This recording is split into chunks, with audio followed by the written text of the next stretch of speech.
We are a channel that broadcasts mostly for a foreign viewer, but we're interested, is there any policy on the Russian side to promote Russian culture abroad? And if yes, what are priorities? Yes, of course. There is a Russian policy which has been formulated by our president within the federal document, federal policy, and there is a program of Russian years in various countries and years of foreign countries in Russia, and we have been doing that pretty actively. Next year, 2018, is a year of Russia in Japan and the year of Japan in Russia. Who initiates that process? Usually, this is a result of high-level negotiations between the countries, and usually we have a number of cross-country years. You're right. The next year is the year of Japan in Russia, but there is also the year of Austrian music in Russia. This year, there was a year of Austrian tourism to Russia. So, because this is all curated by the Culture Ministry, but the tourism goes hand in hand, and the next year will be the tourist exchange year. So, using the efforts of two countries, we have achieved the mutual tourist exchange to Austria from Russia and vice versa. So we have increased that flow by 30%, which is not bad. Can you say a few words about the Russian Seasons project to make bridges under quite difficult political circumstances today? We have watched that festival in Japan. Are you happy with the outcomes? Is it worth doing? This is an innovative project.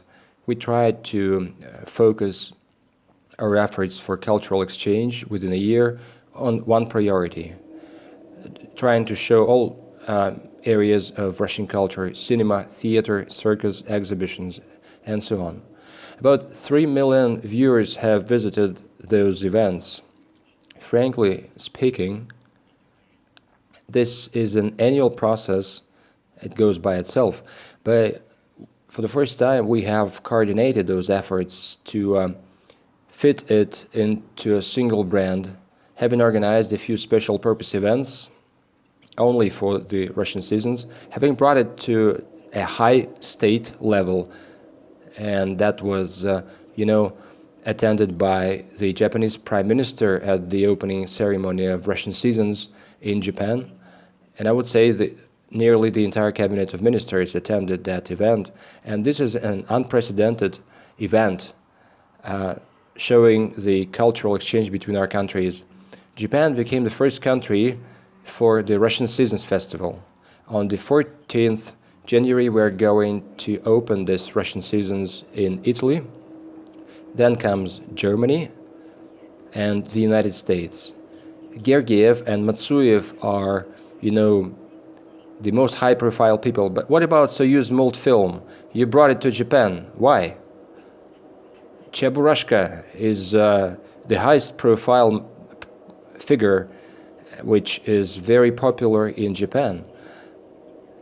Because animated cartoons are pretty well developed in Japan. We want to maintain contacts. We need to revive this film studio, and we want to make cooperation with Japanese companies. We hope that the Soyuz Multfilm animated cartoon studio visit to Japan will bring about new contracts.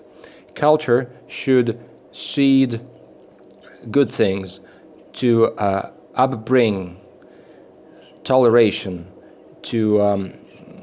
because the world is lacking tolerance, and that results into big disasters. However, the culture is underestimated as a soft skill to deliver high-level state tasks. How do you think is culture a good instrument to achieve this goal? This is a hard question to answer. Of course, it does. If you don't know a person, if you don't understand his lifestyle, his way of thinking, his motives, like why, when the firearms came into being, the degree of bloody battles increased, because when you see a person through the sight of a gun, you don't perceive him as personality. And the culture is a tool to show the history of the people, the character of the people of the country. And it is not just shaping an understanding between peoples, but it makes easier to find common language. You have recently reported to our president that our public has increased. The rate of visiting to theaters, to Philharmonic, increased by 30%, and that is a good sign for your ministry. But could you analyze why it so happened that the general public began flooding cinemas and theaters? All those figures, this is just a statistics from our cultural institutions, because we set goals to them and we're trying to incentivize.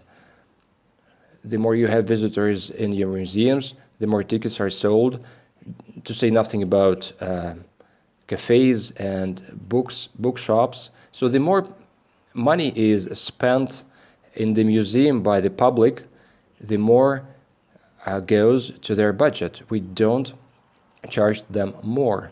And we can see how their budget has been growing over the recent time. And the most important thing is that we have a fertile soil finally for that, because the drive for artistic things is inherent in our people, and our people have a high level of culture. They're very, I would say, good visitors, good spectators. That comes from the Soviet times, and there are a lot of good things coming to the educational system. It's not us who did that. It's this. We're not queuing up with you to the exhibitions. We do.